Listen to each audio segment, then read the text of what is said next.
Transmission is go. Underbase is live.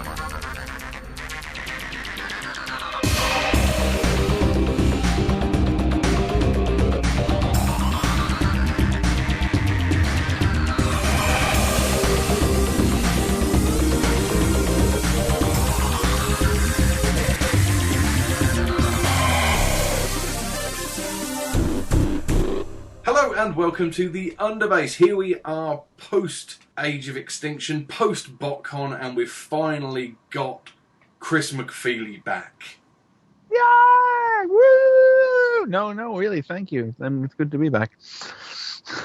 And we couldn't do this without Andy. Yay! So thankfully he's here.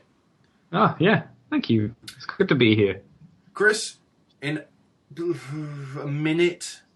No, 30 seconds. Did you enjoy Botcon? Yes, I really did. And primarily, I wasn't sure what to expect from it going in. Felt a little overwhelmed at the very start because of the scale of the event, but got to meet lots of people that I've known for a long time online, and that just really made the event for me. Well done. You actually did keep it to about 30 seconds. In your face. All over yours. Whoa. Whoa. It's already getting a bit blue, and it's not even past 9 o'clock yet. Well, Watershed. We're here for More Than Meets the Eye, issue 31. But before that, we have all three of us seen Age of Extinction, and it wouldn't be right to not talk about it in some form. So, spoilers alert, you might want to skip on. I'm sure Amy will put in chapter points or something. Or she might just put it up and you'll have to listen to it to find out where we start the review. And then you'll have ruined the film for yourself. Yeah. We're going to keep it brief, though, because, let's be fair, there'll probably be a proper podcast reviewing this at some point that will do it better than we do. So, Andy, did you hate it? I didn't hate it. That movie did a lot of dumb stuff. It had some good points here and there, but it did a lot of really stupid things. I don't want to get too deep into it, but I guess this is the best Transformers movie we've had. I guess. Wow. That's... I mean, that, not huge praise, really. But, well, I mean, that's, No, it's not, actually. It's not. Chris, you were quite positive about it online. Has Yeah, that washed off? Not particularly, no. I would call it the best one since the first one. Although I do always, anytime I think that, I always stop and go, but it was so long. Mm-hmm. Because it really was. I mean, I would probably call it the best one out of all of them. If it wasn't so long. So, oh my God. It's like you get to an hour 45, 2 hours in, and there's been a huge final set piece where they save the girl and the body leaves and everything's been dealt with. Then the film just keeps going for another hour. And you're like, what? And even 45 minutes after that, you think it's almost over, and then the baddie comes back. And then he comes back, and I'm like, it's not that I didn't like Lockdown, because I really did like Lockdown. Yeah. But it was like, I really wish he hadn't overshadowed Galvatron so utterly the way he did. Oh, Galvatron was nothing. Oh. I know, and it's like, I mean, I really liked the build-up they gave Galvatron, and Galvatron probably got, like, the best line in the film as well. You have no soul. That is why I have no fear. That was terrible. Awesome. No, that was awful. Eat a dick, Andy. Seriously. Me and Gruff went, oh, in the cinema. No. Not that loud, but we went, oh. No. That was great. So and you smell. dumb. Nope. So goddamn dumb. No, you're dumb. You're dumb, Andy. You're the dumb one. Yeah. So okay, no.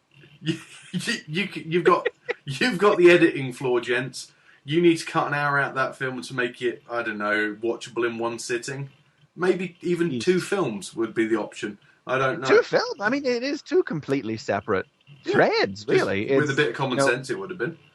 Frasier and Lockdown is one movie, and then the Dinobots and Galvatron's plan to cyberform the Earth is the other movie. Oh, okay. So the big hook was the Dinobots. That was I mean, all I the expected them publicity. not to come in till the end, but I didn't expect them to be crap and then guard a bridge for no apparent reason. Because they Well, must I mean, hold the line here. No further. And then you didn't see them until the very end, and then they just wandered off. yeah, because that's not going to come back and bite anybody in the ass. Yeah, They because didn't wander off. Prime said, "Be free. Go into China and be free." Yeah. I was like, "Isn't Yeah. the Chinese Imagine government going to be a premier bit of pissed China about might have this?" something to Come say on. about that, yeah. So I mean that was bad enough. Just the fact they were barely used, and they all they did was charge in and then spend the entire time scrabbling up the outside of buildings, which was They killed everybody. So, you know, I mean, I think they did. Yeah, They exactly. did So- what they said on the tin. So who were they guarding the bridge from? The people Them. that hadn't got around to killing you. Hound must have done 20 of them by himself. I mean, you got to show, not tell. Visual medium, Chris, and they did not show Sure what? I honestly who don't they were remember. defending the bridge from. I don't remember a lot about the last I saw it today. 5 minutes. They of didn't that show thing. anything. No, the Dinobots line up on the bridge, Yeah. and then you don't see them until the end sequence when Prime suddenly becomes Rocket Pants Prime. Fair No, enough. Superman. He became Superman at the end of that movie. That ending was Superman crossed with Prometheus. No, don't ever compare anything to Prometheus. How is it not? Prime goes up into space to find his Yeah. creators to punish them. Yeah. What Yeah. happened at the end of Prometheus, Chris? Don't remind me. Prometheus never happened. That was a deliciously shit movie. Oh, God. So, did anyone count how many times Prime shouted, "I'll kill you"? Or something related to death and pain. My God, he's he really is a monster in this movie. Yeah. See, I He's mean, the villain. I didn't. It was a different kind of way of doing it in this movie because I mean, like, I'm not gonna deny it. Like, there's a few too many times where he sounds overly enthusiastic about the fact he's about to kill somebody. But otherwise, the fact that he has decided that he is going to kill the architect of his misfortune and that he is angry and full of rage and misery about war, like, that's actually the story this time. It's not like in Revenge of the Fallen or Dark of the Moon where he is just a kill machine. Just is. Like, this time around, it's the story. And It's one that's of all. the That's stories. okay. Okay, I don't mean it's literally the story of the film, Should but be. it's actually Prime. Well, I mean, yeah, it's Prime's like journey in the film. You know, We made a so the promise fact that not he- to harm humans, but when I find the guy that did this, I'm gonna kill him. Not to mention the half a dozen FBI blokes that have been blown to pieces when I shot out of that barn. Matt, let's I not don't know, even all get we saw into a was contest them about fly how many away. people died. Didn't see them actually die. Oh, please. Please. No. The dude that came through the windscreen in that chase sequence was just brilliant. Fine. He was wearing a bulletproof vest. He was fine. It's not Don't the even- A-team. No. The amount of dudes that died in that movie probably are more than what happened. How many people died in Man of Steel? If not the same, a lot more people died in Transformers: Age of Extinction. I don't know. No cities were leveled. No, true. I don't know. There was a lot of stuff that happened in both the US and in China. Well, anyway, Do I you mean, think the people I of Chicago just went, really, again? Seriously? And probably. Yeah, they were like, yeah, cry some more about it. So, Except they couldn't because they're all dead. so the last thing to quickly touch upon was obviously the big difference of this film is the new human cast. That was the big change, really, because, let's be fair, the robot players are all still in place for the most part. But not at all, no. What, you They're all don't think so? different as well. No, but you still got Prime Bumblebee and effectively Bumblebee. Megatron. Yeah, but that's like a small fraction of But the that's cast. pretty much the three that have carried all the way through the film so far. They're the only ones that have stayed around. Starscream was in there all the way, and Yeah. guys like Sideswipe and was Ratchet's only been in in the all second three one. as well, and Ironhide Oh, was well, in all Ratchet three. was in all Sideswipe was in 2 films, and Soundwave was in 2 films. Ratchet was in all Still 4.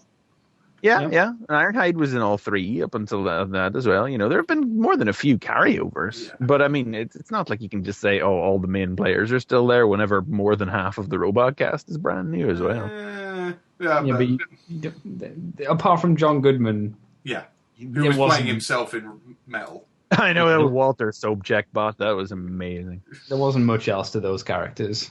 Ah, come on, you can hardly say that. I mean, this is easily the best I've just did Oh, it. yes. Oh, yeah. characters that there are that there have been in the films. I The will back Dinobots Chris is a on that. regressive step.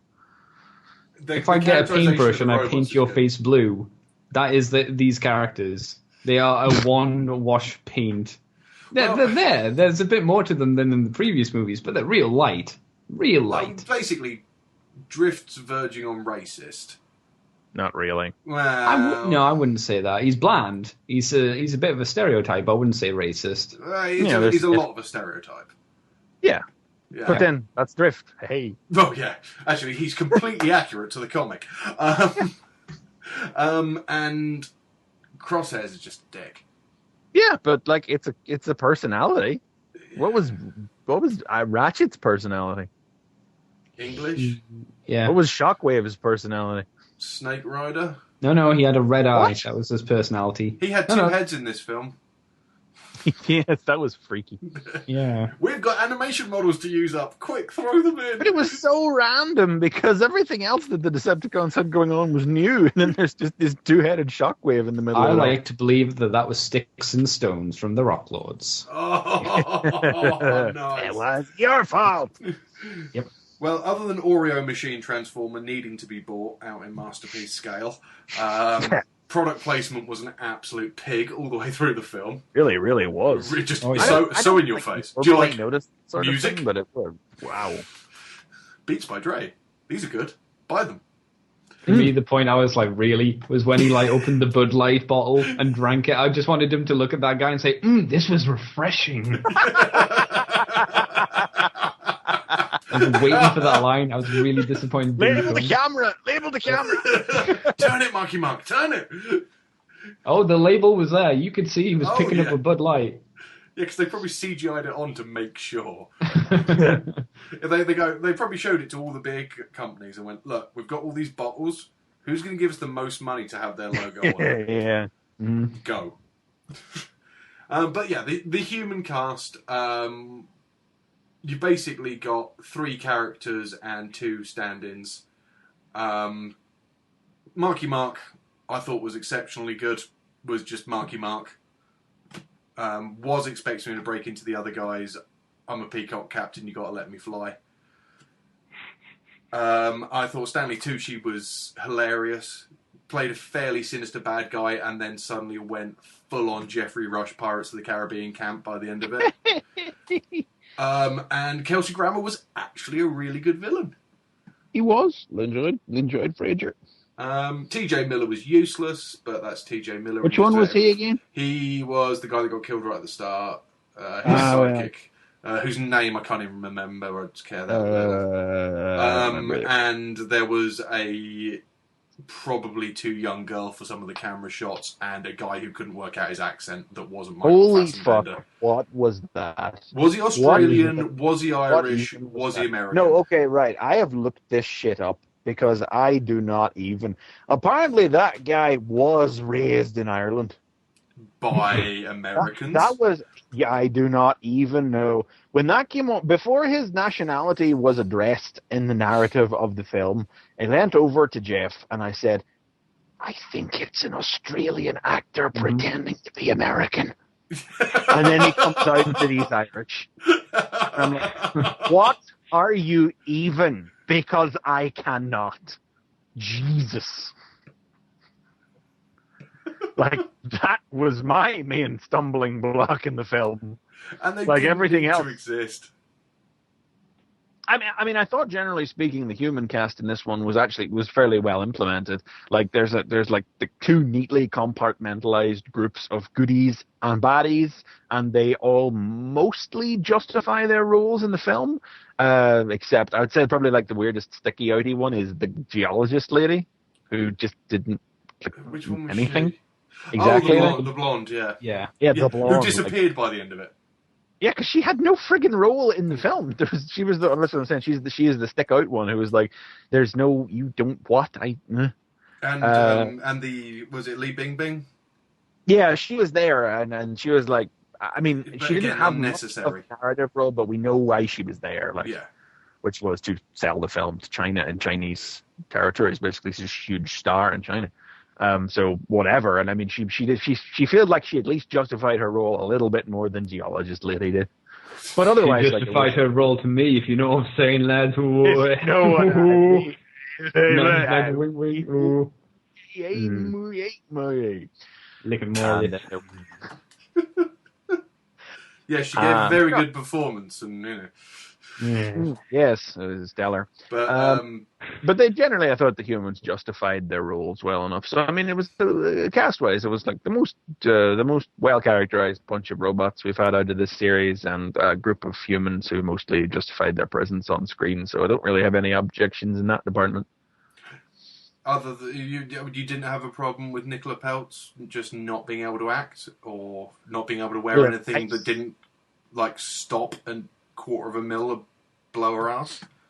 Well, I'm not really going to complain about that second one, but that first one, I've sat through Avatar, so I've seen worse acting out of her. Fair it is. Oh, she was in that movie. Not Airbender, Last Airbender. Even so, she was in that movie. Who was she in that? She was Katara in The Last Airbender. Ooh. Look, I could hear the vomit just rising up halfway into your throat there, Andy. Oh, yeah. You remember how bad that was. Like, she was one of the worst in a crop of very bad actors in that movie. Yeah. Not one shit was given in that film by her. Not by half most people. of a shit. Like, but that's Shyamalan. That's what Shyamalan does to actors. Like, yep. Actually, that's at least 2 actors who have been in Shyamalan films that were... And someone needs to do a Venn diagram. Andy, humans? They were certainly part of the story. I thought Mark Wahlberg was fine. He did an okay job. Stanley Stephen Kuchki person dude, the inventor dude with the bald head, didn't like him. Tucci, yeah. Didn't like him. Noticed he's a bad guy, then 180s and becomes a comedy relief character, and I went, I don't buy this.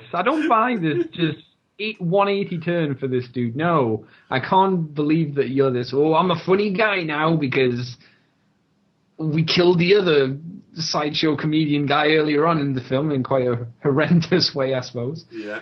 The lady was better than Bag of Hangers from Dark of the Moon, so that's a plus. Yes. Who else human-wise was there? Kelsey Grammer's great. He's amazing. I love that guy. He's awesome. Kelsey Grammer. Hell yeah, more Kelsey Grammer. Yeah, he's dead now, though, but, you know. No, he's not quite dead. They'll put him into a robot body. Oh, Dr. Arkeville. I was hoping you would say Dr. Baxter Stockman Cyborg Robot. I was more thinking Silas. That works, or he could become Lockdown's headmaster. No. No. Or there, no, I don't know. You can call me Zarak. No, we won't, Kelsey. No, we won't. We'll never call you Zarak.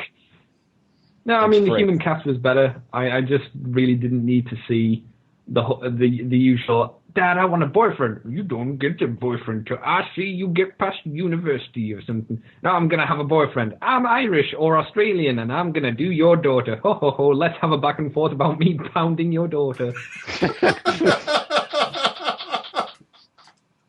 I was hoping, like, this was something Griff said. He was hoping that by the end, when he's accepted the boyfriend, we wanted him to bring the mouthwash and give it to him. Because earlier on, he was like, I've got some mouthwash, so I can kiss your girlfriend. And Mark Mouse like, no fucking way. That's how they should have done it. You can do my daughter, sir. Hands him a condom, winks at the camera. Safe sex, everybody. You know what, though? For all that chat, I thought they were pretty good about never actually really talking about the fact that he was boning her. They just used, like, veiled terms the whole way through. The fact that they brought up that Romeo and Juliet clause. I was like, wow, I wonder what this means. I don't even know if the word sex was ever used in the course of the film. Like, it wasn't. It's just very oh, absolutely, no question at all. But I was like, hey, they're just being really veiled and guarded and obvious about this at the same time. They went, how old are you? She's 17. How old are you? 20. I went, ha! 20. You're not 20. I don't know how old he is. He's older than 20. He looks way older than 20. But, you know, Marky Mark doesn't look that old that you couldn't have passed her off as his missus. Oh, totally. Yeah. You know. That'd be pretty creepy for the actors, I think. Well, now it would. Yeah. Okay, T.J. Miller is no wait, was it no who no T.J. Miller was the guy that got turned into other guy. bits. Hang on, I gotta go find out what the name of the dude was. Okay, well, while Chris is doing that, I'll lay my big complaints down because I can, because it's me hosting the Your show. He's actually 22. Huh, Really? And as I say, Nicola was 19. So Oh, she's legal. It's fine. We can gawk at her. It's all right, lads. It's all right. so they're each only 2 years older than what the film is actually saying that they were. So the Dinobots' origin story seemed to have an ability to make sense, and then they went, Then it didn't. nah. Yeah. And then the Dinobots are basically used as the big saving thing at the end, even though they weren't really that necessary. Because if Hound and Bumblebee could hold off 50-odd stingers or replicas, I'm sure when the other three got back, they'd have been okay. And the fact that Prime had rocket boots, he could have just got back there within seconds. Mm. So that was a slight bugbear. But if you're going to need a big saving thing, because we never saw what happened to Lockdown's ship after he dropped out of it. Well, we see it flying away at the end. Oh, okay, fine. Yeah. But Lockdown mentions, I'm going to say early in the film, but it's probably about an hour and 20 minutes in. Probably actually 2 hours. I lost track. Fairly early in. Yeah. The ship used to be one of the big ships of the Primes, and it was used for exploration and colonization and stuff, and it wasn't good enough for them, and he took. Wouldn't that have been the perfect opportunity for Prime to go up to it, punch a button on it, and it transform into Fort Max or Metroplex or something like that, rather than bothering with the Dinobots? Because you've actually set it up. Oh, we used to have this ship. I know what this ship can do. Bosh, Citybot. Well, it was. At least then you'd have actually had setup and payoff rather than setup, no Well, payoff on those, and then nothing at all. And then, oh, there's these mythical warriors. Oh, legendary warriors, brave warriors. Don't mention dinosaurs. Yeah, well, okay, they didn't mention dinosaurs, but the fact that that Lockdown had captured all these knights was established at the same time as it was established that he had this ancient ship that they used to have as well. Each one has as much setup as the other. It's really weird that they seem like they're setting up an explanation for why they're dinosaur robots, and then when the dinosaur robots appear, they have no apparent connection to the metal dinosaur skeletons that get found in the first 10 minutes. Like, Yeah. I was confused by that. I wasn't sure if that was implying that the things that they found in the Antarctic were the Dinobots and then Lockdown took them, or whether Lockdown had them and these just happened to be dinosaurs frozen in metal. I was like, what's happening here? Nothing's really explained. No. well, when they do the cyber forming thing, we do see like some dinosaurs fall to that, and it's like We do. what they find are like cyberform dinosaur skeletons, and that's what those are. But then it's like, well, what does that have to do with the Dinobots? Nothing, apparently. No. It's weird. Yeah. But I did love Paging the John characterization. Barber. Paging John Yeah. Barber. Fix Beep, beep, this. beep, beep, beep, beep, beep. Fix Fix, it, please. John. Please fix it. Make the fact that Optimus was a knight in the past somehow line up with the past in the comics so far. Beep, beep, beep, beep, beep, beep, beep, beep. I did like the characterization of Swoop, or Strafe, exactly like his G1 counterpart, flapped around a bit and then got hit by a load of rocks. Yeah, even though he didn't speak, I mean, aside from the fact that they didn't speak, their implementation was about standard G1 Dinobot implementation. It's Run like, in. oh, bad thing, let them out of the closet. Off you go, guys. Grimlock pisses and moans about it for a bit. Optimus gives him what's for, and they get on with the job. Yeah, fair dues. Fair dues. Did love. I mean, I imagine you hated it, Andy, but Drift's line when I Grimlock like that. transformed the first time. Speaking one? a giant car. Yeah, it's just like, Oh, yeah, I did roll my eyes at that. You know a line they should have had? The Drift should have just looked at Prime and said, let them fight. I get it. Good man. well, that's 20. I saw Godzilla. That's 20 odd minutes of Age of Extinction for you. If you have seen it, you'll probably get what we're going on about. If you haven't seen it and you've listened to that, we've just ruined the film for you. Actually, no, we haven't. know if we have. No, there's still like at least another 2 hours, 20 minutes that we haven't explained or talked about. And I'm sure you'll find plot holes we didn't even think about. And I'm sure you'll find things you enjoy that we haven't even discussed as well. I will also say it's the best one since the first one. It's a good popcorn film, and I didn't feel dirty when I left the cinema and thought about it, which is a big step up from the last two films. Where you come out of the cinema going, "Rah!" and then you get home and go, actually, that was morally corrupt. There isn't water hot enough. There is actually not water hot enough to remove the memory of Darker Than Me. Optimus Prime murdering an OAP begging for mercy. Yeah. He was a dick. Does not justify murder, Chris. No, it certainly does not. Not that way. Not the way they did it there. Nope. So, in all, if you haven't seen it and you're a Transformers fan, who am I kidding? You're going to see it. Yeah. Just out of curiosity, at the very least. Yeah, me and Adam went and we were just like, we're going to go, so let's get it out of the way. And it's kind of like, it's that horrible feeling of, I owe it to the franchise. Because without these films, we wouldn't have all the toys we have now. You have to be some kind of dead set anti-movite to not wind up seeing these, you know? Oh, yeah. Yeah.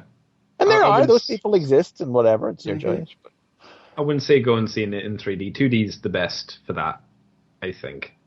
I would have got ill, I think, if I'd seen it in 3D. I thought 3D was fairly well implemented, actually. I only saw it too myself, so... It wasn't really like, oh, there's an arrow coming out of the screen. No, it was... It did, for the most part, just... They added depth. And it wasn't offensive. And what was the point in it? Well, that's... Nothing. No, you didn't... What's the point in anything? Like, no, absolutely. You don't need it, but I don't think it was as bad as a lot of 3D films I've seen. I might justify seeing it again by going to see it in 3D. No, let's not go too far, Chris.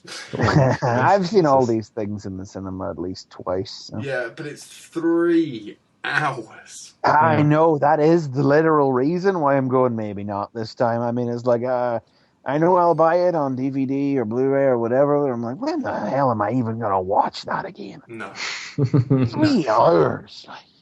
I mean, it's a 2 or 3 sitting film, isn't it, really? It's just so long. I mean, we went to a half 11 showing. Oh, God. So we didn't actually get out until almost 3 o'clock in the morning. Woo! I went to a midnight show, so I did. Yeah, so I know same here, but I had to work the next day as well. So. You know what it made me realise, Chris? Yeah. We're not 25 anymore. Oh, dear me. I went to see the first Transformers movie at a 1 minute past midnight showing, and I went to work the next day, and I felt fine. I felt great. That was 7 years ago. Those 7 years have not been kind. I was ruined for 2 days. Well, I don't know. I've done a couple of midnight shows for things this year. I went to Captain America and Days of Future Past. It was actually surprisingly okay after Transformers. I think I was just wired still. Crashed fairly hard then the next evening. But I mean, Adam explained it that when he woke up the next morning for work, he felt like he had a hangover. Jesus. He was sort of like that overstimulated to then try and sleep for a few hours. Anyway, we've gone on about it for long enough. To be honest, I don't think you need to do a podcast, Andy. We've touched everything that really matters. Pretty much. Yeah. So, actually, why we're here is the comics, not the movies. It's More Than Meets the Eye, number 31. It's 20 plus 1, or whatever it's called. that is the title. 20, yeah. There it is. Finally got through that page. 20 plus 1. And before we start, we have 3 covers. Well, once again, really, we only have 1. but we have 3. The regular cover, art by Alex Milne, coloured by Josh Perez. Great to see those guys working together again. Features a Mexican standoff on board the bridge of the Rod Pod. The subscription cover, artwork by Nick Roach and colours by Josh Bircham. Great to see them working together again.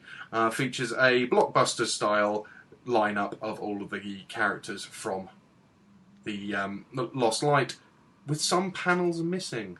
Well, this issue. Is it this issue? That's 20 hexagons. So.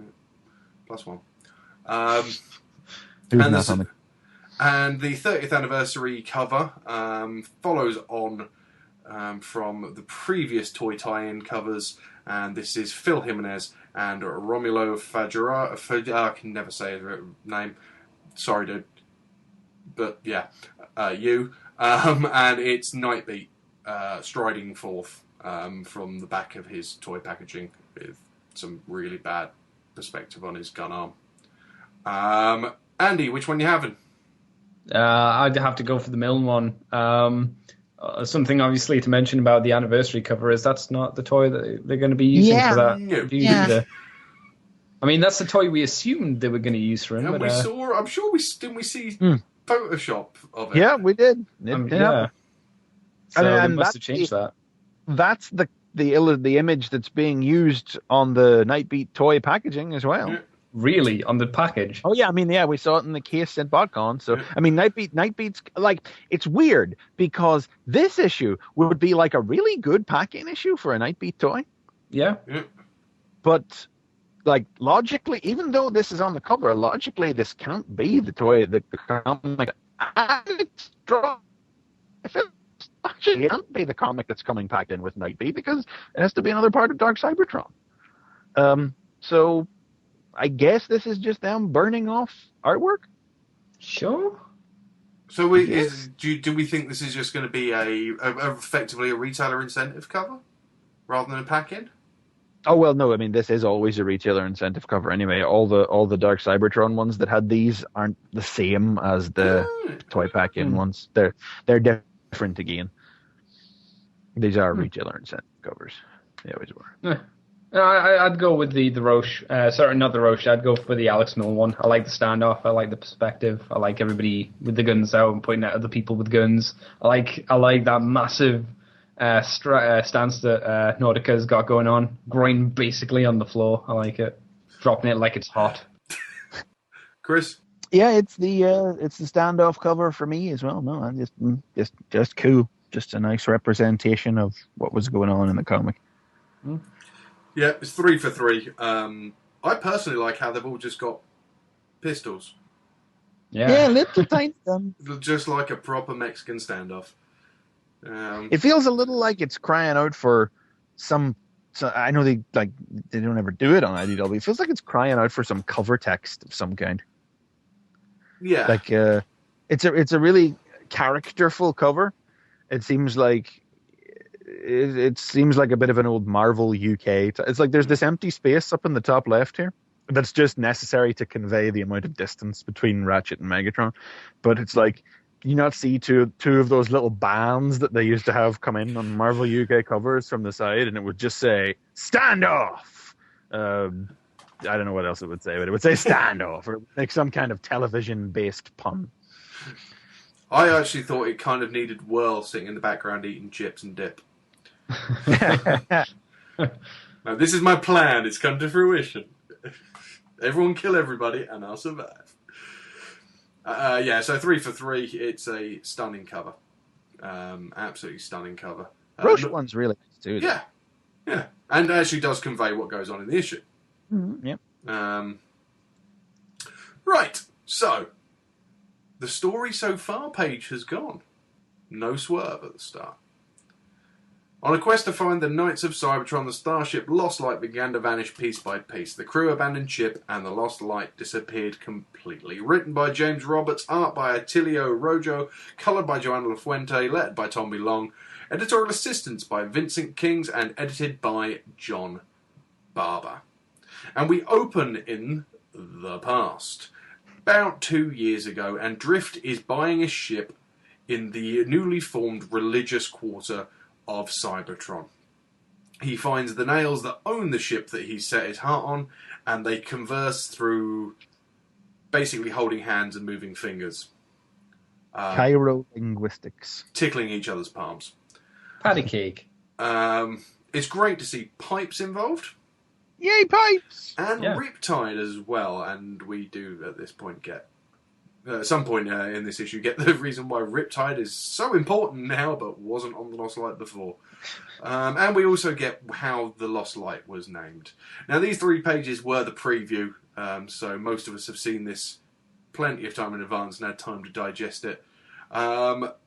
Chris, the opening, we've got Drift back, obviously this is in the past, bringing Pipes involved as well, and Riptide just being Riptide. Yeah, I'm starting to like Riptide. Mm-hmm. But, I mean, we're bringing in, it's typical Roberts, bringing in new ideas, new religious views, new languages. As an opening, does this work for you for knowing what goes on in the issue?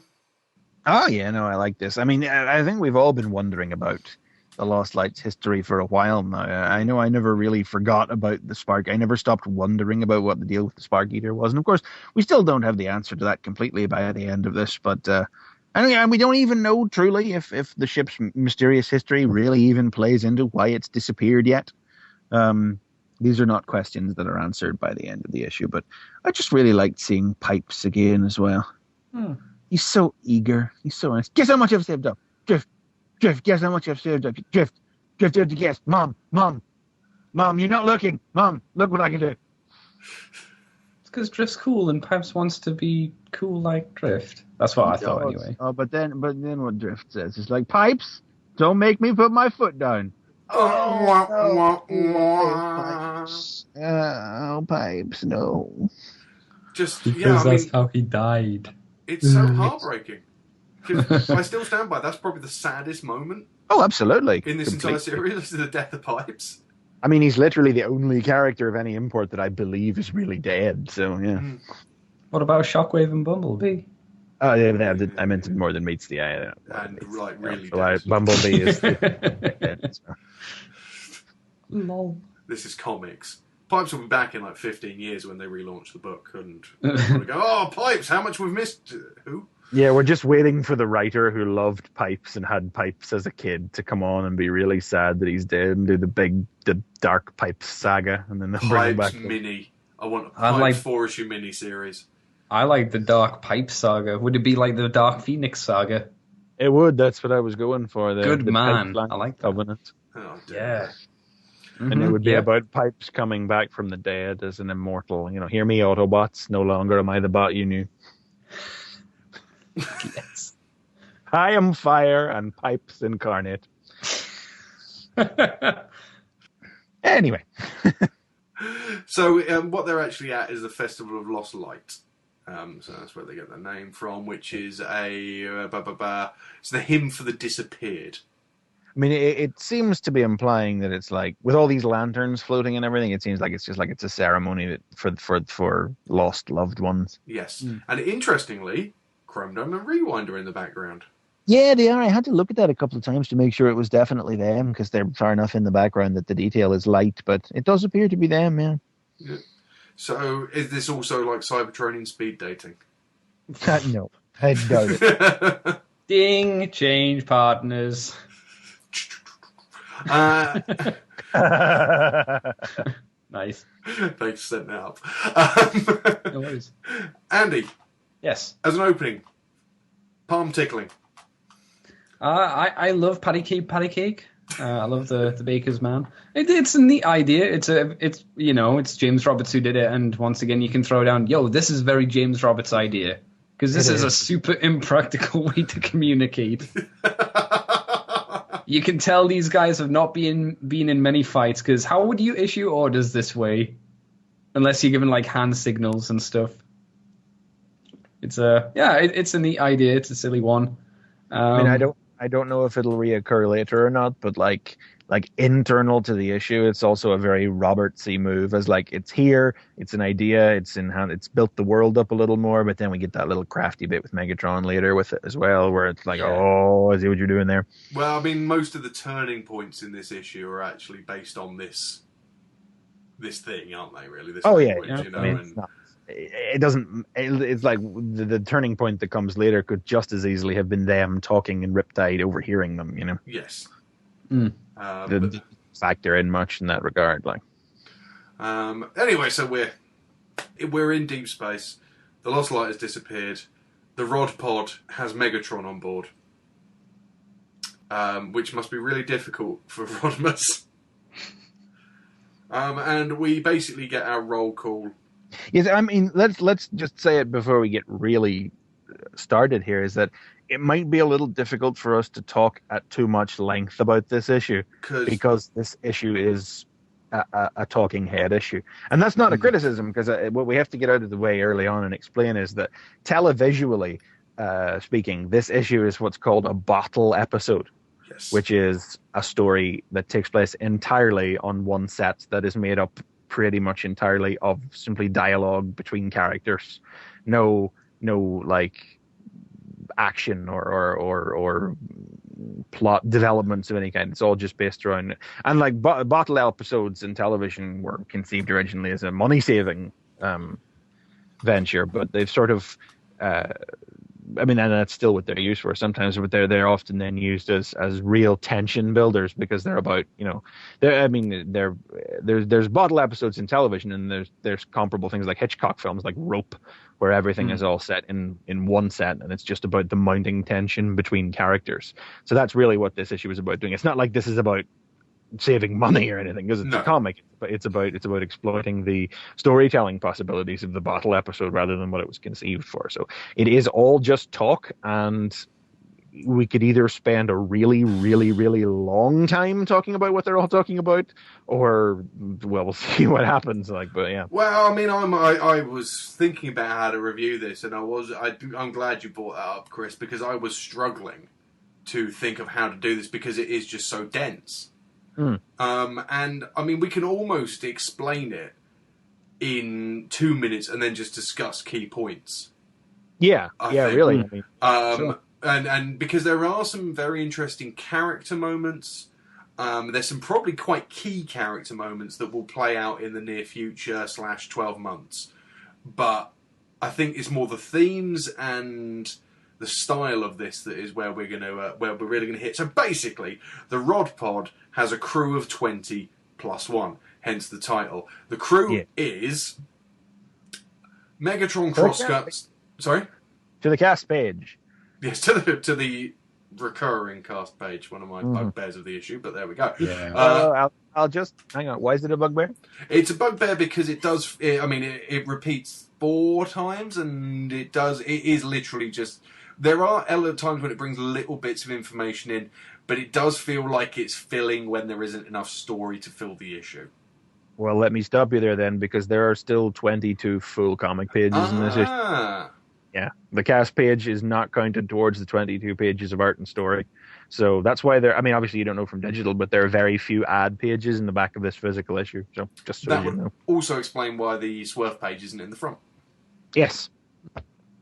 Okay, well that's good. That's good. So one of my bugbears has now been removed, and my rating has gone up no points.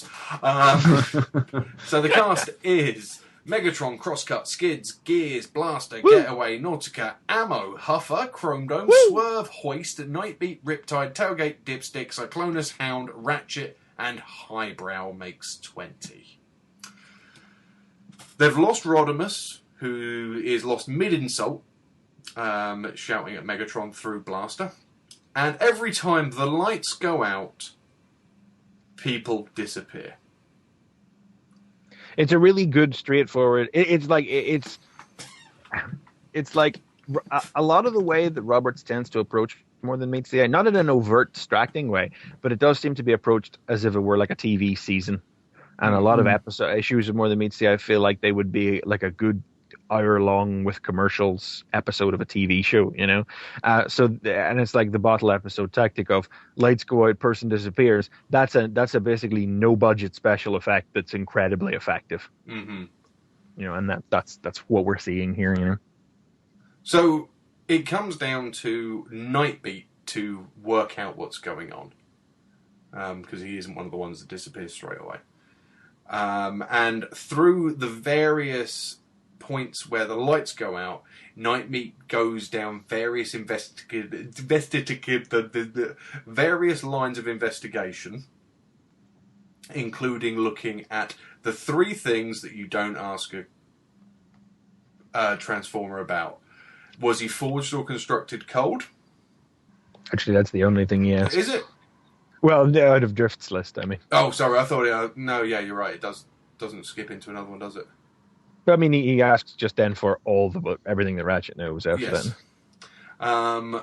And as he gets more desperate, he asks for everything that Ratchet knows,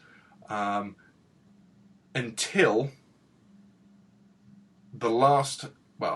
until a few more disappear, the last few, and it occurs to Nightbeat what's happened is everybody who was on the Lost Light when it originally launched has disappeared. And everyone who joined the crew since is still there. And then Megatron cuts him down, saying, "You've failed. You've solved the mystery, but only after everyone was taken. You were too slow to save them." And Nightbeat's left in a panel by himself. This has got to count for something, doesn't it? Still did it. Sure. Which is great because of how smug Nightbeat's been. Yeah, he's always been like solving the puzzle is the end game for Nightbeat, and here it was like, no, sorry, no good. Yeah, you complete waste of my time. Let's get on with it. And anyway, the issue ends with them arriving Sector 113 and finding the destroyed remains of the Lost Light. And that's the overview of the story. Because otherwise the content of the comic is tensions rising between the characters, tensions rising and falling between the characters as they talk about their pasts and elements of history and beliefs and so on and so forth. Yes, build character, add some extra character in there, and yeah, just it works quite nicely as it flows through as well. The actual...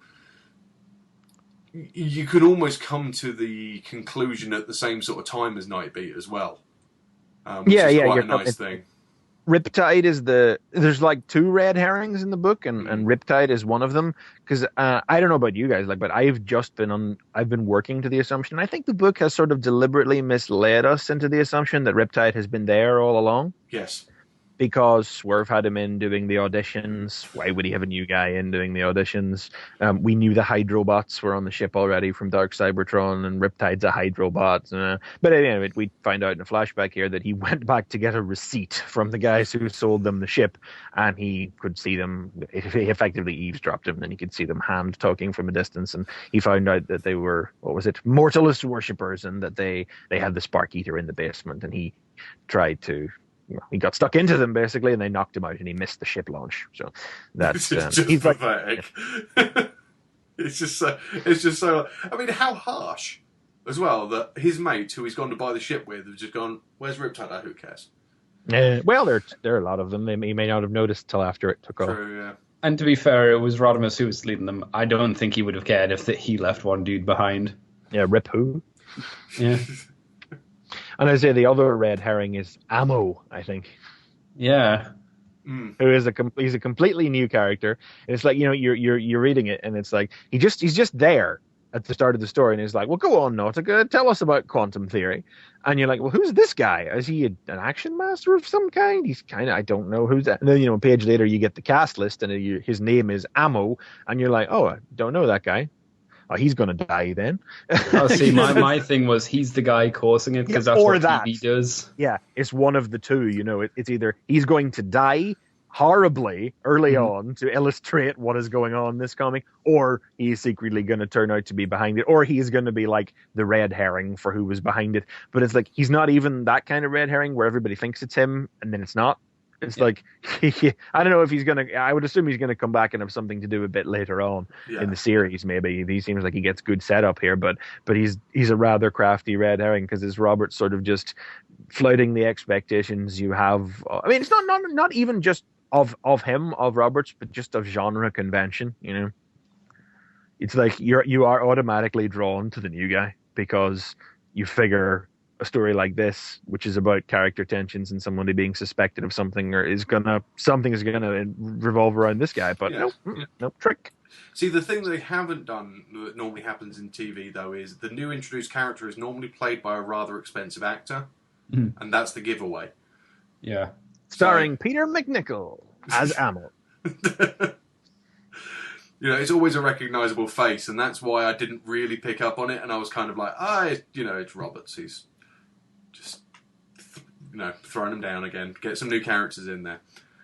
Starring Megatron, Crosscut, Skids, special guest star Jimmy Smits as Amel. Murderer. Just watch an episode of Hannibal. Where the credits all come up and, it's coming through at the start of it, and Lance Henriksen appears in the credits, and he's like, he's a murderer. Special guest star Edward James Olmos as Ammo.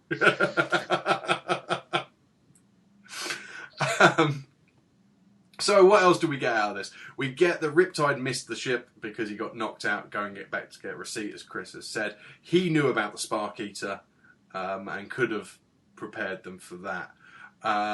We know that everyone who was on the ship initially from launch has disappeared because Skids joined within an issue. So that's why he's still there. And also we find out, and probably the big moment of the issue outside of obviously that, is the reveal that Ravage is on the ship. They find out. It's actually revealed. I mean, he wasn't really hidden when he was curled up under Megatron's bed. Yeah, it wasn't super clear if Megatron knew he was there or not. Yeah. But I didn't think but Ravage is hidden. He springs an attack on a Hound. Brilliant. Megatron shoots him. In the darkness, which in is the great. dark. And then proceeds to tickle Ravage's palm. Yeah, that's clever. See, like they set that up so they can just do this moment, and it's like, did he know or didn't he that he was there? The question still hangs in the air. Megatron tells them he didn't know he was there, but what does it mean? Yes, and Megatron, the exchange, because it's going to be kind of key, and it's going to be something that I want to talk about a bit. Is keep still, Ravage, play dead, incredible. They listen to you, they trust you. Some of them do. There is still work to be done. Now, my question to you guys is it too early for this? For what? For what? Well, what you could lift from this is actually Megatron is just playing the Autobots for whatever reason. Or James Roberts is playing the audience into making you think that. There is that. Having discussed this, it's, for me, this is way too early to sow those seeds. I still don't buy Megatron being an Autobot full stop.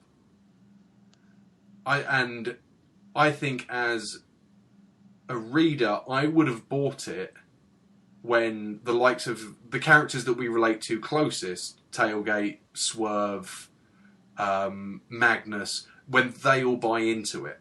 But there'd always be one that never bought into it. And then when he does do his, sudden but inevitable betrayal, as a reader, you're sort of, which side do you fall on with that? And I don't know if this is just too early to be sowing these little seeds. Couldn't it have been 12 months down the line when we honestly believe Megatron has come good? I don't know. It seems like if it's the elephant in the room, that you might as well start dealing with it. But I don't know. I mean, but then we're different in that I'm basically on the side of the story in this one. If the story is wanting me to believe this, and I believe the story does want me to believe that Megatron has, legitimately changed, then I don't know. I didn't really interpret this particular dialogue as meaning that there was any kind of implied betrayal in the works. The fact that there's still work to be done, to me, reads as just a legitimate statement by Megatron that he does still need to work to get these people on his side. Well, I mean, The fact that he's speaking to Ravage silently, I think, is probably just a way of saving one of his most loyal soldiers' lives. yeah, okay. Andy? I think if we were going to do your story, Matt, we would either need Cliffjumper or Mirage on board to basically call Traitors! Megatron a traitor every issue. Especially Mirage, just Mirage for is on irony's board. sake. He is on board, yeah. Is he? Oh man, he should start calling Megatron a traitor every chance he gets. Every chance. And then off screen, off panel, you just see him going, well, I wonder how he thinks it feels when everybody calls him a traitor. You mean just one person? Yeah, shut up. Go to hell, Cliffjumper. But I'm with Chris. I like to believe that Megatron's still changed, and maybe this is, just him trying to keep Ravaging alive and whatnot. We will see in time. There's just something about Cyclonus being the shadow in the background. I think that's just to show he's walking over to Tailgate, though. Yeah. I love that Tailgate is the first one to stand up to Megatron, though. Yeah, I mean, I think Tailgate really was the interesting figure in this scene, because now I haven't listened to you guys' show on the last one, but what was your take on that whole Tailgate getaway thing last issue?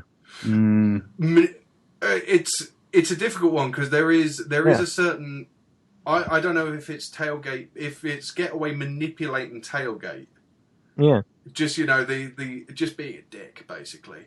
Like he wants to get he Tailgate's at the top of his confidence, but he's still naive and a little bit dumb.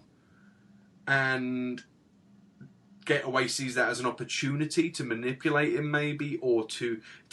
I mean, it's obviously we don't know what he's planning to do, but you know someone like Getaway who's acted like that.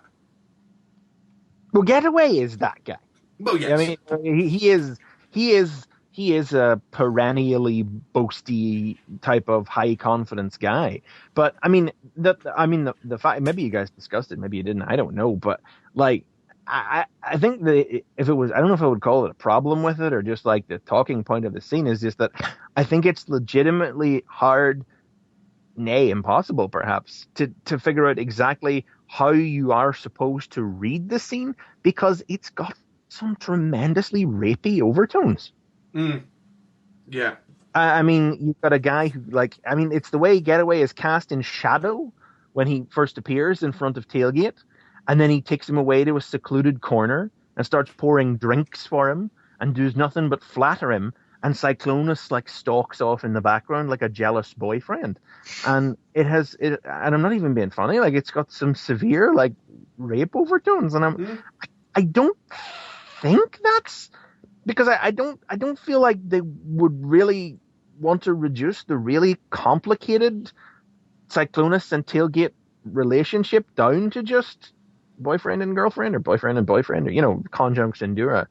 I mean that relationship is already a bit wobbly anyway conceptually because it's basically stuck to the fact that it's if you're nice enough to the guy who repeatedly beats you up, he'll come around. And I'm not even being funny. No, I know. That's why it's funny. Season 1 does it. It's Cyclonus knocks fuck out of Tailgate repeatedly, and Tailgate just pegs or keeps on being nice to him, and eventually he comes around, and I'm like, that's kind of twisted. Yeah, that's an abusive relationship, and it is exactly what it is, and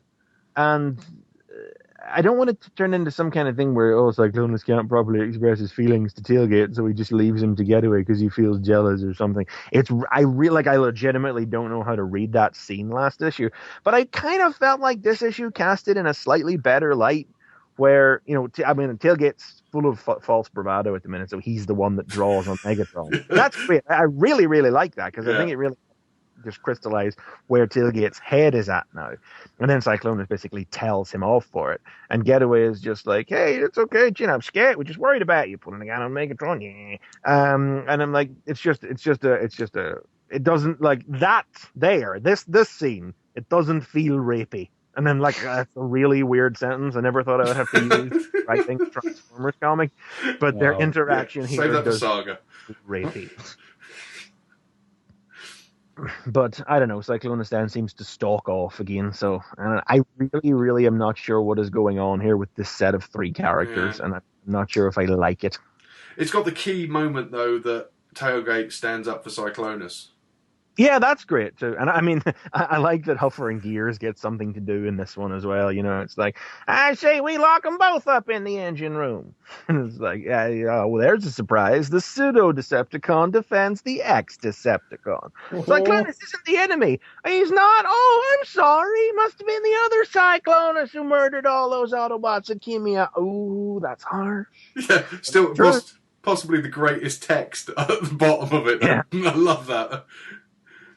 Otherwise, that makes you a monumental friggin' hypocrite. It's a great scene. I just love Tailgate. He's just so cocksure. And then, like, as soon as everything is diffused, he's like, "Yeah, well, he's wringing his hands as well. You know? Basically, the adrenaline starts wearing off, and he starts to get scared later. Careful, that thing to save the world. All right. Stop riding that scooter, boy. It's his one thing, Chris. I know, but that's what's great about it. Is like he's like, yeah. All right, you know, but what have you done for me lately? Jeez. Most of the people on this ship have probably indirectly saved the universe at one time or another. It's good to see Hoist get some extra lines. Yeah, you know, because he's probably not had a line since the Spotlight. No. Okay, well, I think at this point I'd like to talk about the artwork. Okay. And obviously we have a different artist. We have Attilio on board. Mm-hmm.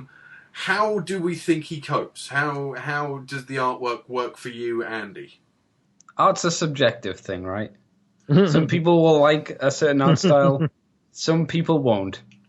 I'm preferencing this because I fucking hate this. Subtle. I really, really don't like this artwork. It's simplified a lot of stuff. Some of the characters don't look anything like how they've been drawn before. Scale of characters is off a lot of the time as well. Like, how big is Tailgate compared to Ratchet? He's no. I'm not a drawing artist, and even I know he's not meant to be that big. There's a lot of things like the worst pages are the character pages, where for some unknown reason they've used shots of Gears and Huffer, and those images are background shots of them, and this are very under detailed compared to the other ones, and they look really, really bad when they've been blown up next to those other ones. Cyclonus, but that's not fault of the artist now. The fact that but it's still an art issue. Still an art issue to pull up. Cyclonus, that's not Cyclonus. That's not what Cyclonus looks like. Not at all. I didn't know Iron Man was in the comic. Getaway. He's got a much more Iron Man look to him for some bizarre reason. I just don't like this. I was so disappointed. It's the fact that chin thing of his is touching the sides of his helmet. It's the fact that chin thing has a little gap in between it. Yeah. Which it doesn't have, or it's not meant to have. Well, I don't think it's actually a gap, but the way it's been drawn looks like I think it's the top of the chin thing, just the perspective of it. It's presented that it's a gap. It looks like it does. It looks like a mouth flap. You're right. Megatron's head is in some shots is really smooth, and then in the first couple of panels it has a few angles to it. But for the most part, Megatron just has a little round head, which is I don't like. I'm sure it's clear that I'm not a fan of this at all. Any positives? I The last page is quite nice. I think the page without any robots on isn't too bad. That looks quite good. He did the spaceships and space quite nicely. I thought you were going to go with there's some panels that are pure black. I wouldn't be that much of a dick, though it sounds quite funny if I had said that. I kind of should have saved that. Chris? It's fine. No. It's No. fine. It's really not. But there's not, like, aside from the occasional, like, scale issue or Occasional. Well, yeah, Tailgate's the only guy who really has scale problems. Swerves there has scale issues. Okay, Megatron sorry. has scale The two issues. small- Nautica has scale issues. Riptide has scale issues because he's not the right proportions. Well, no, okay, no, I'm not talking about that's not what I mean by scale. I just mean deviation. Deviation from model was going to be the next thing I was going to say. Because we've seen, and this was precedent in Rojo's Dark Cybertron work anyway, was that he does sort of rein everyone's proportions into a sort of baseline normal. It's like everyone is the same proportions as everyone else. And that does break down the distinctive silhouettes that a lot of Transformers have. There is that. It certainly is, But I mean, Swerve and Tailgate are drawn as being like the appropriate sort of smaller size half the time, So obviously there's fluctuating scale. But I mean, there's, beyond that, I think there's a sort of perhaps a general uncomfortability with robots, but the pluses from his Dark Cybertron work remain. The faces remain strong. There's some good subtle expression work there. I actually really like his Nautica, baseline normal proportions actually seem to really work nicely for Nautica. I missed the face shield though. I like that thing and I wish it was there all the time. That's not a Rojo thing though. I like that. Yeah, but I mean, there's nothing actually like artistically bad about it. The layouts are strong, and it's hard to make a comic that is all talking heads work, but he gets the dramatic angles right and everything. There are some really nice panels in there. I like that panel where Megatron is looking at his own reflection in the porthole. Yes. That's nice and atmospheric, but then it's a face, and Rojo's face work has been strong, as I say. He gets things tight and claustrophobic when they have to be and pulls them out to make them seem empty when they need to be. The giant Verity eye appearing was suitably freaky, really enjoyed that. Yeah, I mean, it's fine. It's nothing I'm gonna moan about actively, nothing I'm gonna say, I want to see more of this guy or not, to be honest, because there are some lessons that really need to be learned by this guy before he can be on anything regularly. But doesn't spoil my enjoyment of what else is going on in the comic, but that's about as much as I can say it in a nice way. Yeah, I mean, I was going to highlight that that Megatron panel. I think that is a lovely panel. Mm-hmm. Really quite a haunting one as well. It's like Megatron having his past self reflected back at him. It's quite a nice touch. And there are some really nice panels. The one of Nautica and Megatron. At the bottom of page something. I really like that panel just after Ravage's bit, but Ravage's face looks all wrong to me. Mm-hmm. That seems to be based on something specific to me, but I can't name it. It looks like, actually, I think I'm just thinking of Rojo's previous drawings of Ravage. It's the nostrils, I think. And there are mistakes. And I actually put it down to a mistake. For example, when we see the back of Swerve, I thought it was Windcharger. Because he's lost his shoulders. Back of Swerve. Which page is that? Page 3, 5, 6. Is that where he's leaning over a console? Yeah, we're talking to Skids. Whispering to Skids. Oh yeah, I got you. Like he's got a head, basically. Rather than... Yeah.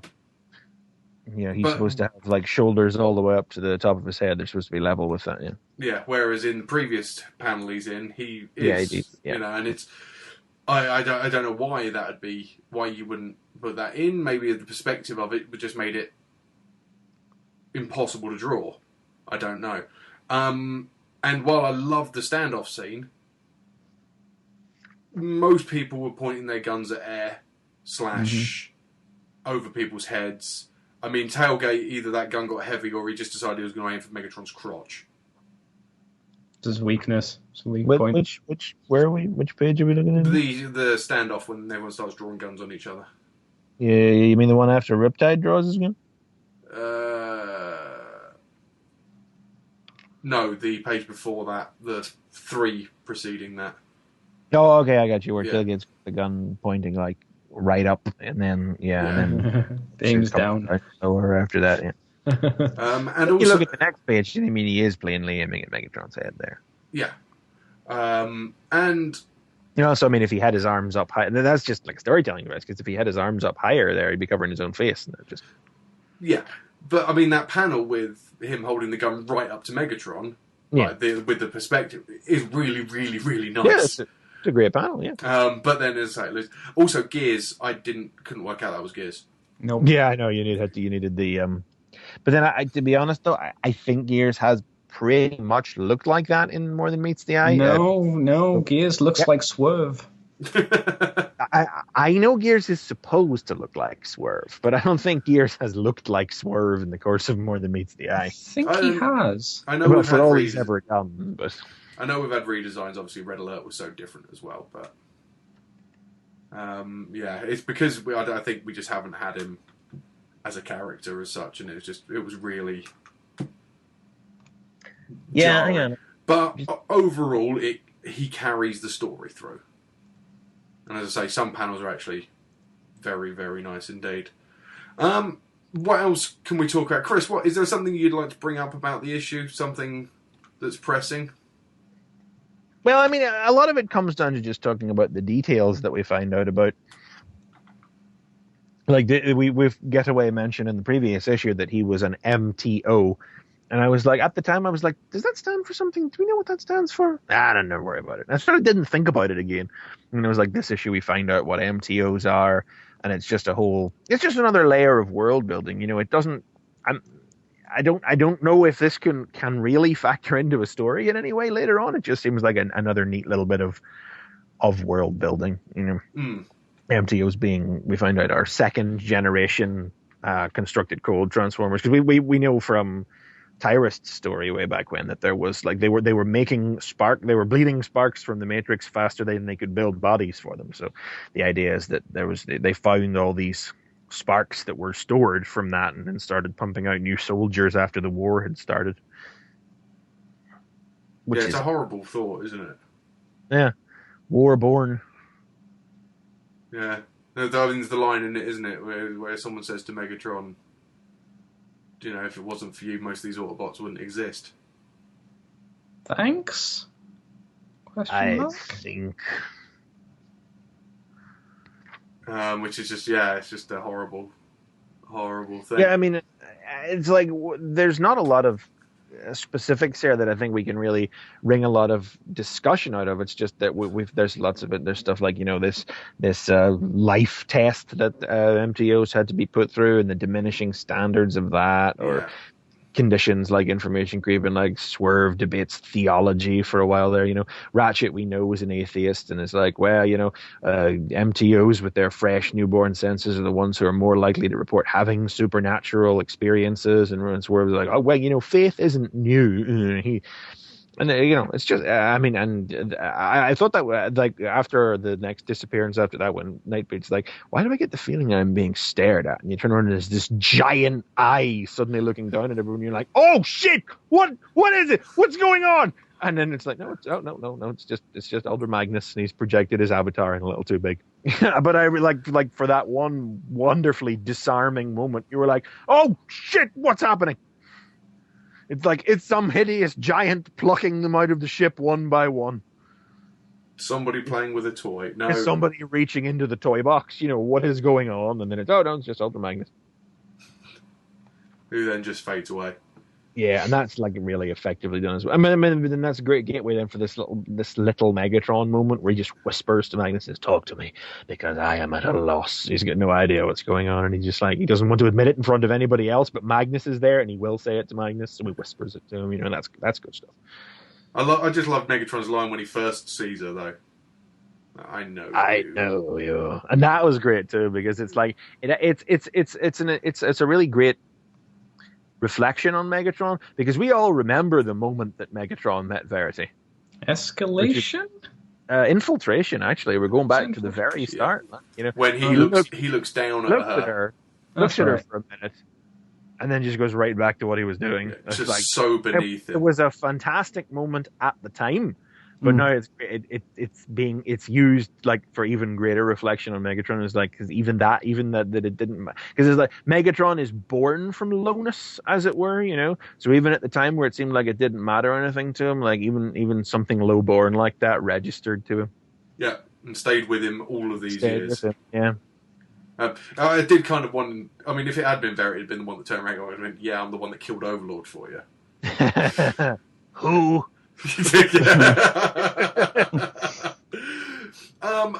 Okay, Andy, is there anything you want to, anything that sort of ground your gears / stuck out really nicely? Well, I mean, most of the big things have been covered. It's okay, I guess. I really don't know. I don't have a huge amount to say about the actual story for this issue, I'm afraid. Fair dues. I think the only thing that I want to bring up, and I'm not sure if I just wasn't getting it or what, when I first read this, I only read it on my phone, unfortunately. So, yeah, and because I really wanted to read it. And I had it, and I wasn't going to be actually getting to read it for 2 or 3 days. So I read it on my phone, and that kind of... when I reread it, I didn't read it as deeply as maybe I should have. But Dipstick seemed all wrong. Yeah. I can He's see not that. happy. Well, it doesn't feel like Dipstick at all. It's a completely different character. Well, Dipstick's had what, 2 panels? Yeah, but he was a shouty, small, angry bloke. Yeah, but he was he was like a sort of a drill sergeant-y type. Yeah. So you know what they're like in front of their recruits, and well, I guess we're finding out that Dipstick maybe has a lot of bark to mask up something. Yeah, well, I do like his name, Dipstick. Yeah. Dipstick of Operation Doom Patrol. But yeah, he just didn't. I saw that he was in the issue, and I was like, amazing, it's Dipstick, the really sweary, angry guy. Brilliant. That'll set off nicely against Megatron and Cyclonus and Tailgate. I just want Tailgate to walk up to him and just hurl abuse at him, and just really go for it. But I just felt that was totally lost on me. He was just another. He was another, wasn't he? Yeah, I mean, to be honest, like a lot of the guys in this are, you know, there's a core of characters. Like there's guys who are taken off the field immediately. Yeah. You know, and out of everybody that's left, like Highbrow goes out. No, Highbrow's not one of the first one that goes, but Highbrow doesn't get anything to do. Hound just gets to miss shooting at Ravage.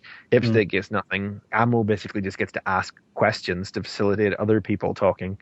I mean, but then it's 20 characters, so it's not like they were ever going to. Everybody was going to get a go at it. Maybe if it was a full hour with adverts episode of a television program, you would have had a bit more. That's kind of what I took away with it. Is like it would really it's a sort of story and structure that would work with that. But then I felt like maybe some of the like normally the idea with this would be the idea of escalating tension. But I felt that kicks off very well. But then I felt like that was kind of lost whenever we had one guy disappear, and then on the next blackout we had 6 guys disappear, and I was like, well, shit, that's 1/3 of the book gone already. So you know, it didn't.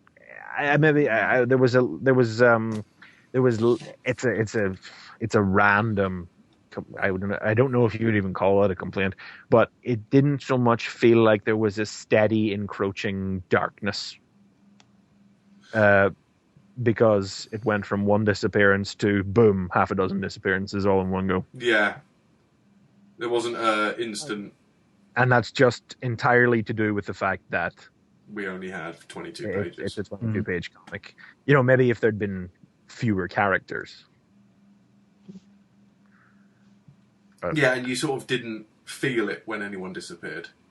Yeah. Except Crosscut kicked things off well. You know, he disappeared mid-sentence. But then nobody else actually disappears mid-sentence. But then you can't do that too many times either, because then it becomes a bit. Oh, actually, no. I thought somebody else did, but no. Yeah, another lovely tailgate moment when Cyclonus disappears and he's just staring down at his sword. Yeah, It seems to be a bit rusty maybe. in terms of its colour. I don't think they're just colorists. Lighting. Maybe done that kind of greyish brown. Yeah. Hysteria brown and is grey. the enemy of rational thought. Way more brown than it is grey. Yeah, it is. So, we could actually. There are a number of little details here. I know I say I don't like speculating, but I like speculating. And this is a great speculation issue, especially when the next one's called House of Horrors. I mean, and they warn us that next issue is not for the easily heartbroken. Yes. Now, do we have Andy, you're not a big speculator, but what do you think's going on?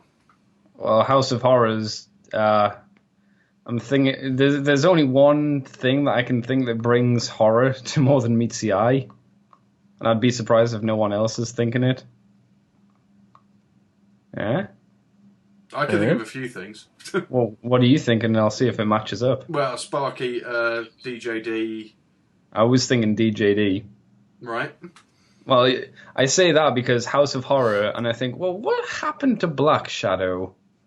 That was pretty bad. That's probably the worst. That's probably worse than what the Spark Eater did, because the Spark Eater would do that once, while Black Shadow's kind of lasted a little bit longer and longer. So the words House of Horrors definitely made me think of those guys, because they got some stuff to do. I'm not sure how it'll tie into the ship vanishing and reappearing and seeming to explode into billions of pieces in this next issue. I'm not sure how, unless the ship for some reason appears next to a planet that they happen to be on, or the DJD just happened to go, oh hey, we remember you assholes. I'm trying to kill you. Maybe it's the DJD. I don't know. It's interesting, but no. That's where my mind wandered anyway, with those kind of words and the way it was phrased, especially with the words as well. Easily heartbroken. Something bad's going to happen next issue to someone. Someone's going to die. Yeah. Or someone's going to look like they're going to die and then don't die. Then they'll be okay next issue. Yeah. Chris? I really don't know. No,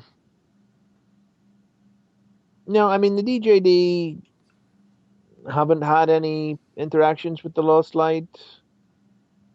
Yeah, they picked up Overlord's signal while he was on the Lost Light, but, someone like Skids was on there already, so... if they were teleporting people like Skids, I don't know. I mean, this planet, Ofsted 17, it's something to do with the Galactic Council. They established that this issue. Yeah. So... Oh. So, those guys don't like this form. One of many lecture worlds. No, I mean, I can't even begin to speculate, to be honest. But then I couldn't really begin to speculate whenever this mystery of the slowly disappearing ship started back in part 1 of season 2. I don't know at all. I don't know who would be trying to appropriate the Lost Light. I don't know why it's split in two. I mean, that looks like... I think it's more than 2.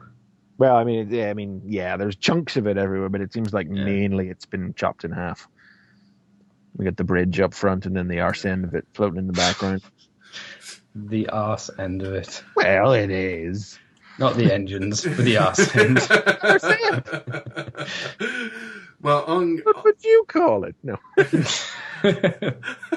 I'm gonna throw out an idea, because I don't know if I'm getting to grips with James's lunacy, or I'm just watching too much Red Dwarf. But I think that they've somehow slipped into a alternate dimension bubble or something around this world, and on the Lost Light's first jump, because there's an improbability thing, a lost light went somewhere, and our lost light carried on. But that's why this crew that have gone missing. And as soon as they came into contact, within range of it, the lost light, because it couldn't survive with these. Because you've got to remember, the rod pod is a replacement as well. Oh, yeah. Hey, you're right. And all the other ships have that's disappeared. A good point. So the only things that survived are stuff that wasn't there. So this could be the original lost light from, somehow. Which also, some kind of like quantum rubber band effect. And it's like when they got into proximity with one another, the rubber band snapped back. So our lost light has ended up somewhere else. Or has ceased to be entirely. Until this is sorted. Yeah. I think this is where the coffins come from. No, this would be the future then. Well, no, I suppose it doesn't have... It's the same sort of time. Yeah, well, no, they did establish that Rodimus was coming from the future, because first they had dated his innermost energy on. But he said it's around now, didn't he? He said it's 4.2 million years, which... Well, yeah, but... We know it's not from the past, he dated it for if it was a fake or not. So I think they're going to go aboard the Lost Light, and they're going to find the entire crew dead. Every one of them dead. That could be that's your house of horrors, and it's easily heartbroken because you're going to see all your favourites dead. And it's going to be... I think you're onto something here, Matt. It's going to be Pipes that's the giveaway. Because Pipes will be there or something? Dead. Well, I don't know. There'll be some... Because I don't know if these guys would know about Pipes or what. Or... Because, well, actually, it could be Pipes, could be Red Alert, because I don't think he's still on the ship. But I think it'll be Pipes that's the giveaway because he's on the ship. Because he's not on the ship now. Yeah, and these guys wouldn't know who he is. Other than... Or Rewind, maybe. Yeah.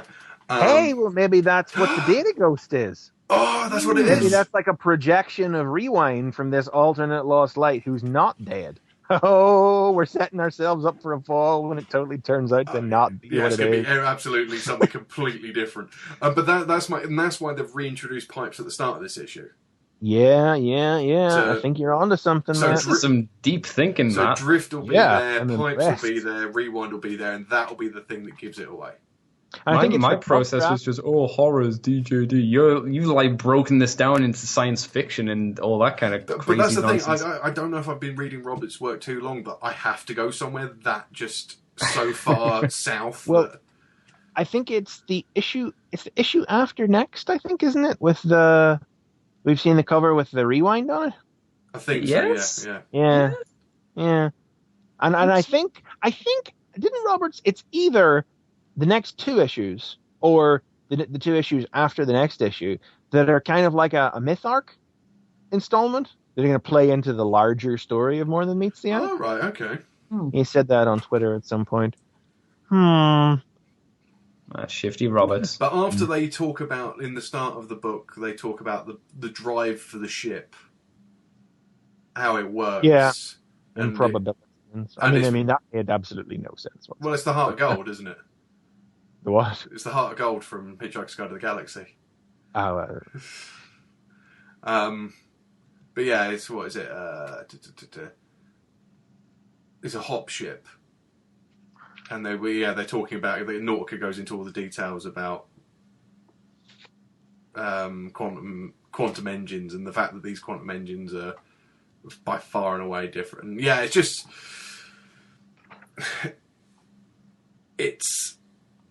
that's what strikes me. That's the way my mind has gone with this one. That this is a split dimension, and that's why they can just mask at everybody. Yeah, and have done with it. I think the Rewind thing. Yeah, that would play in there. Yeah, it's as like well. just as soon as like the image of a non-dead Rewind starts appearing on the Lost Light, bits of it start disintegrating. Mm-hmm. Yeah, I think you could be onto some. I was like, how do they fix this shit? Whenever I saw the ruined ship at the end, but it was like their ship. If it's an alternate ship, it's like half Hitchhiker's Guide, half Red Dwarf, isn't it? Yeah. Which would again, as soon as you say that, it's Roberts. It's hugely British influenced in its ideas. Man, I don't think we ever really come close to figuring out what's going on in More Than Meets the Eye when we do these speculative talks, but I think we have come really close to figuring this out. Do you know what's going to be bad is when we sit there next month and go, actually, our idea was better. Actually, yeah, it was, yeah. The reason we can't figure out what's going on is because, luckily, we're not James Roberts and therefore not insane and sadistic. And can sleep at night. No, James can't. Well, he sleeps, but he doesn't sleep like we do. James Roberts does not sleep. James Roberts waits. James Roberts sits in the dark with a stogie and a glass of wine. Glass of brandy. Oh, that'll do. Yeah, smoker's jacket. He just pondering. waits for the next issue to come out. Sitting there smiling. He's gonna, if he is listening to this and just laughing at us because we're complete morons. Fuck you then! or failing that, just going, I hope nobody else is listening to this. They've ruined the next issue. Anyway, we will see if we're right or not. Well, I guess the next time we will talk will be after Auto Assembly. Oh my god! Yeah, well, SDCC. maybe, because who the hell even knows lately? Yeah, like it's been like 2 issues since the last issue of this came out. Yeah. So who knows when the next issue of this is going? It's all over the place. Well, I mean, the next issue will be the August issue, and we If could it's actually, I not suppose, out- we could if do the it's- first week. yeah. If it's not out on the first week, it'll be after Auto Assembly. That would be good to do a live auto assembly review on More Than Meets the Eye. I would be game for that. Yeah. I won't actually be there, so What? I'm not at AA this year. Oh, you're not at AA this No. year? I didn't know you weren't. No, I'm afraid I won't be there. Well, shithouse. Lame-o. Yeah, that's just a few of the things I've been called. I've been called Charlie from Busted because I'm breaking up the band. Yeah, so unfortunately I won't be at AA this year, so we won't be able to do a live... Well, you guys can do a live recording. I don't care. Screw you. We will. We will, We won't yeah. think with about you blackjack at all. And hookers. Yeah. That's all we have to do with hookers. That'll be a Well, good yeah. podcast. Yeah. I don't mean Actually, that, Chris. forget the podcast.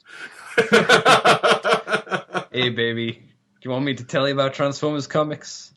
Yeah, it's your dollar. This guy right here, TF Wiki. He was on the DVDs as well. Yeah. Yes, that's going to be on one of the new announcements that they're making for Auto Assembly this week. Hookers. It's about time. Been waiting for that. It's one thing I've told everybody AA needed. Anyway, gentlemen, thank you very much for joining me for this rather weird issue of More Than Meets the Eye. Oh, we didn't do points, did we? We didn't rate it, yeah. No, we haven't rated it, have we? Okay, maybe cut and final chop and thoughts or make anything. it make sense, or not listen and just put it out. How dare you imply such a thing? It's not like we listen to Czech. I actually had a listen this week out of interest, and she put the stuff about, when we said she doesn't listen, that's at the start or the end of the podcast. No, it's at the end of the podcast. Crafty Amy. Making us think she cut it all. Okay, well, let's quickly wrap it up then. Andy, final thoughts and a rating? There's some okay bits in here, but if I didn't happen to read this issue, I wouldn't feel super bad about it, even though that sounds a bit harsh. The artwork really pulls down my enjoyment of this issue quite a lot. I wouldn't say anybody really has to go out of their way to get this. I think the summary might do it justice, unless we get some really good payoffs from this issue in the future. But as it stands at the moment, it's a 3, I think, from me. Yeah. Okay, Chris? It's a hard one. I basically entirely agree with Andy because it doesn't read as very essential right now. Mm-hmm. But it is Roberts, so I do fully expect that some of the character points and world building that's introduced here will reoccur later and probably have greater repercussions when we're least expecting it. But right now, it doesn't seem like an essential route. It's it doesn't seem like one you should speed out for. But it is at the same time. It's playing to the sorts of strengths that the more than meets the eye audience seems to enjoy characters first, just heavy world building and character building. But it is also interesting to see an issue that is completely devoid of action in every way. And I'm kind of going to be looking. I'm going to be looking at the audience reaction to this one, because, I would just like to see what people think of an issue that completely strips out action. Like my joke summation of More Than Meets the Eye has always been that it's about a bunch of sad robots sitting around talking about their feelings, and this is actually a bunch of sad robots sitting around talking about their feelings. But it absolutely succeeds on its own terms. Like, what the issue is setting out to do, it absolutely succeeds at it. So I get the 3. I kind of want to give it the 3, but it succeeds very much. As I say, on its own terms. So I kind of want to go to the 4. I won't go to the 5 on its own terms, because I think that it doesn't have enough room to build tension appropriately, which is just hamstrung by its own length, and you couldn't stretch it out over 2, because that would be just tearing the arse out of it. So I don't know. Split the difference, say at a 3.5. But Okay. it's kind of hard to pin down, I think. Succeeds at what it sets out to do, but winds up feeling a little unnecessary at the moment as a consequence, although I think the future will probably prove that wrong. Yes, I can't deny anything of what you've just said there in those terms. It doesn't feel necessary in the slightest. In fact, if you haven't read the previous issue or the previous few issues, you're not going to have a clue what's going on. If this is the first issue of this you've picked up, you're screwed. Well, no, I don't know about that, because, all you need to know is that the ship's disappeared. Well, yeah, I suppose so. It's actually entirely readable. If they packed this in with Nightbeat, it would be entirely readable. But for the fact that it ends on a huge cliffhanger, so that's why I wouldn't imagine it would be packed in with Nightbeat. But it's definitely, as we've discussed all the way through, and as Chris so eloquently surmised, it is a bottle issue. And uses the best of that to its ability, but also suffers from the same problems that some of the bottle stuff does. So I'm going to give it a 3 as well. Well, there we go. Because it's it's good enough, but it's not great, if that makes sense. Yeah. Yeah, we could look back at this in 6 months' time and go, you know what, that was genius. We'd just be going, oh! All of that stuff, and there was so much stuff we didn't read into, and we didn't get, and Who would have thought Ammo would have wound up being the character find of 2014? I think he's gonna be a half of a duo box. He doesn't seem to have much kibble on him to make him. No, well, it says. That's one. It says he's a monoformer. Oh, Spoilers, he's he's Unicron. Oh, so he's an action master. Well, yeah, if you like, but it says he's a monoformer on that one cast page that has all the info on it. No, right, okay, that's quite cool. He's a monoformer with early onset Corrodia gravis. Ah, okay. I was hoping he was going to have like a mate called Guns. Guns and Ammo. Guns and Ammo. That's a very Robert C. sort of pair bond name, isn't it? Like Shock and Awe. Yeah. So yeah, it's a 3. Gentlemen, thank you. We will see you after AA if we don't see you before, listeners. Make sure you go and give these guys crap for everything we've said over the last year since the last AA, because I won't be there to put up with it.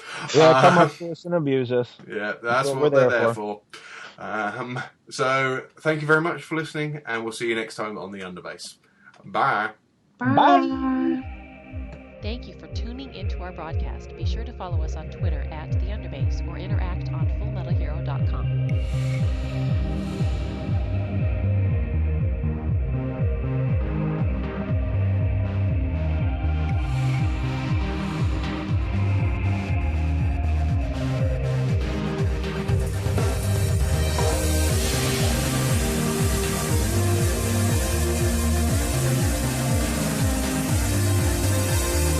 Underbase complete. Cease transmission.